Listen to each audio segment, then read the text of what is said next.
Виждате ли разликата между двете рисунки?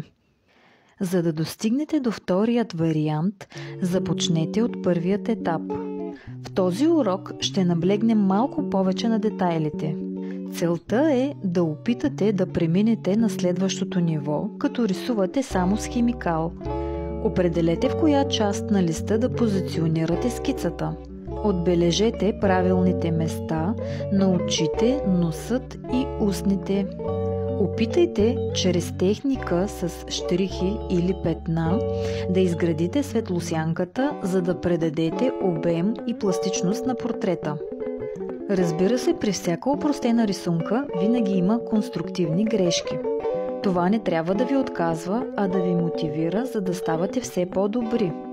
Пазете опростените рисунки. Те са полезни за бъдеща справка до каква степен сте развили талантът си и какво още трябва да научите.